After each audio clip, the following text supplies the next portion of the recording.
कल्पना कीजिए आप अकेले हैं पृथ्वी से करोड़ों किलोमीटर दूर एक ऐसे ग्रह पर जहां न वायु है, न जल, न कोई जीव की आवाज, सिर्फ लाल मिट्टी, हड्डियां कंपा देने वाली ठंड और एक छोटी सी उम्मीद जो आपको जीवित रखती है। यह कहानी है मार्टिन नाम के एक शख्स की जो मंगल ग्रह पर 21 दिन तक अकेला फंसा रहा। उसने न केवल भूख और प्यास से युद्ध किया बल्कि उस सन्नाटे से भी जंग जीती जो इंसान को भीतर तक तोड़ देता है। सोचिए कैसे एक इंसान ने अपनी हिम्मत और उम्मीद के बल पर असंभव को संभव बनाया। आइए इस कहानी को सुने। सन 2007 में नासा ने एक नया स्वप्न साकार करने का संकल्प लिया। मंगल ग्रह पर मानव की पहुंच को और गहरा करना। 4 वैज्ञानिकों की एक टोली चुनी गई जिनके नाम इवान, डायन, रोज, कप्तान इकबाल और मार्टिन। इनका उद्देश्य था मंगल की मिट्टी, वायु और संभावनाओं को समझना ताकि एक दिन शायद मानव वहां नई दुनिया बसा सके। 12 दिन तक सब कुछ अच्छा रहा। टोली ने दिन रात परिश्रम किया, मिट्टी के नमूने एकत्र किए, वायुमंडलीय आंकड़े संग्रहित किए और छोटे छोटे प्रयोग किए जो शायद भविष्य में मानव के लिए नई दुनिया खोल सके। वो लोग अपनी खोज में लगे रहे कि तभी 13वें दिन सब कुछ उलट पुलट हो गया। एक भयंकर धूल भरा तूफान ने मंगल के लाल आकाश को काला कर दिया। वायु की गति 300 किलोमीटर प्रति घंटे से भी अधिक थी। धूल के बादल इतने घने थे कि कुछ भी दिखाई नहीं दे रहा था। हर सिस्टम एक एक करके फेल होने लगे कि तभी रेडियो पर एक कॉल आया। सारे यूनिट्स तुरंत कैप्सूल की ओर लौटे। इवान, इकबाल और रोज किसी भी तरह यान तक पहुंच गए, लेकिन मार्टिन का कोई अता पता नहीं था। उन सब ने बहुत देर तक इंतजार किया। पृथ्वी के नियंत्रण कक्ष से अंतिम चेतावनी आई, अब न निकले तो यान बंद हो जाएगा और वापसी असंभव होगी। दिल पर पत्थर रखकर टोली ने यान प्रक्षेपित किया और मंगल को छोड़ दिया। कुछ समय बाद आंधी थमती है और मार्टिन एक बड़े से मिट्टी के ढेर से दबा बाहर निकलता है। वो गिरते लड़खड़ाते उस जगह पहुंचता है जहां स्पेसक्राफ्ट खड़ा था, लेकिन वहां सिर्फ खाली जमीन थी। उसने अपना शिरस्त्राण उतारा और जोर से चीखा, मैं जीवित हूं, कोई सुन रहा है क्या? कृपया कोई जवाब दो। लेकिन जवाब में सिर्फ वायु की हल्की सी सरसराहट थी। मार्टिन ने खुद को संभाला। उसने दूर तक नजर दौड़ाई। सिर्फ लाल मिट्टी, टूटे हुए यंत्र और एक वीरान आकाश। उसके हाथ कांप रहे थे, आंखों में आंसू थे, लेकिन हृदय अभी भी हार मानने को तैयार नहीं था। मार्टिन घुटनों के बल बैठ गया। सांसें भारी थीं। उसे लगा जैसे धरती अब बस आसमान में टिमटिमाती रोशनी भर रह गई है। आंखों से पानी बह निकला और वो धीरे धीरे बेहोश हो गया। जब उठकर देखा तो सिर्फ लाल मिट्टी, खराब पैनल और एकदम सूना आसमान था। तभी पास पड़े एक पुराने पॉड पर नजर गई जो कभी नए ख्वाबों के लिए बनाया गया था। आज वही उसकी आखिरी उम्मीद बन चुका था। अंदर घुसते ही उसने सबसे पहले ऑक्सीजन लेवल चेक किया। सिर्फ 12 घंटे की ऑक्सीजन बची थी। वो कांपते हाथ से कंट्रोल पैनल खोलता है और किसी तरह सिस्टम चालू करने की कोशिश करता है। स्क्रीन पर धुंधली सी एक लाइन टिमटिमाने लगती है, कम्युनिकेशन फेल्ड। ये शब्द स्क्रीन पर झलमिला रहे थे। मार्टिन बड़बड़ाया, टूट गया सब, मैं भी, कनेक्शन भी। उसने कोने से फर्स्ट एड बॉक्स निकाला। बस एक गोली और टेप का रोल बचा था।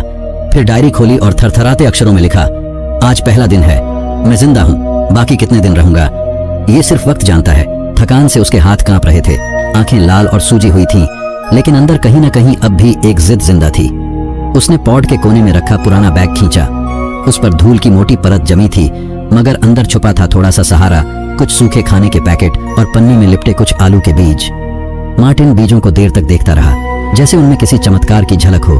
फिर धीरे धीरे पॉड के फर्श को साफ करने लगा, मिट्टी इकट्ठा की, मानो वो अपनी आखिरी उम्मीद बोने की तैयारी कर रहा हो।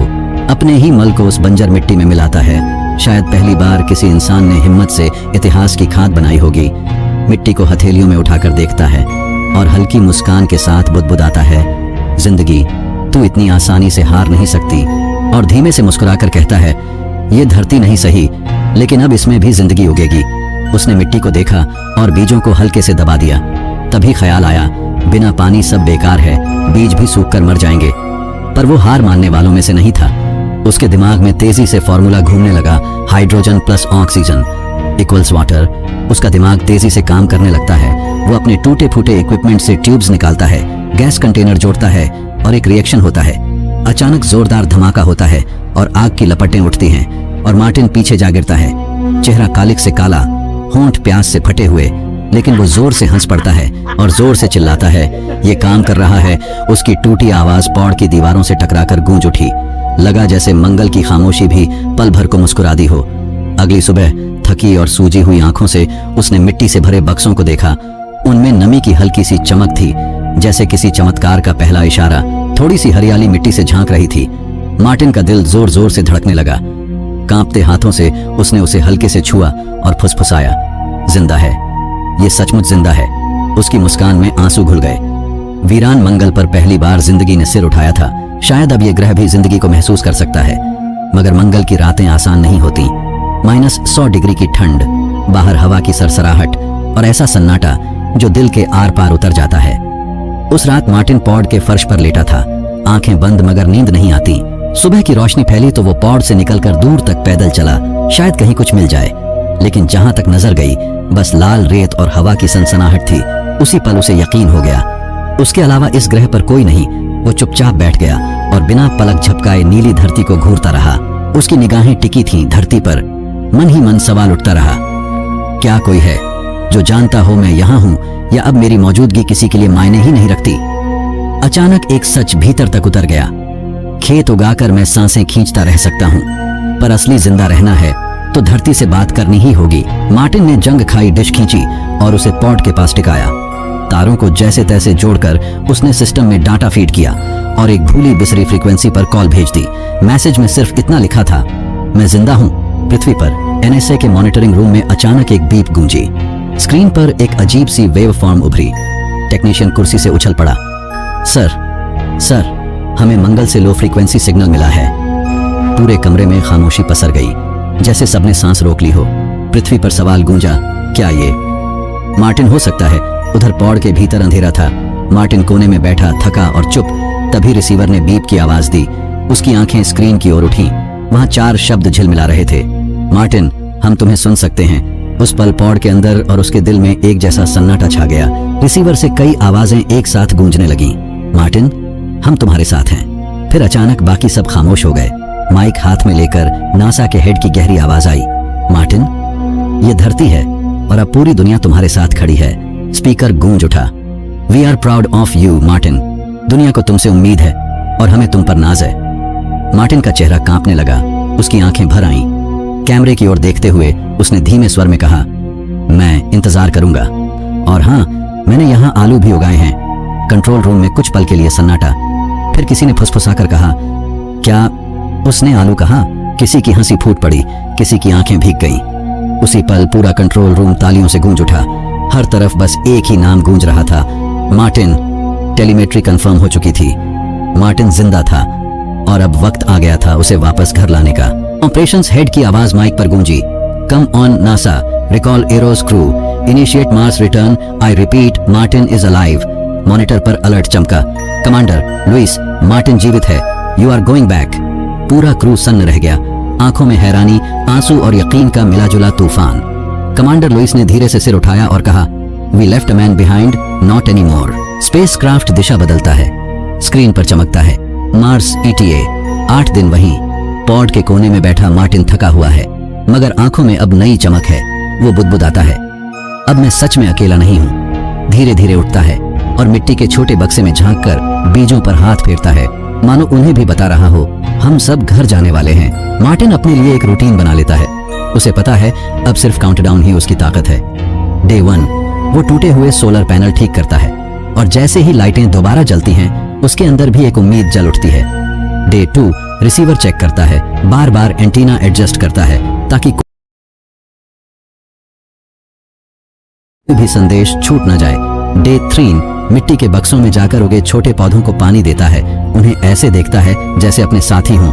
डे 4, तन्हाई उसकी हड्डियों तक चुभने लगती है। वो कैमरे को घूरता है और ऐसे बातें करता है जैसे धरती पर कोई अभी सुन रहा हो।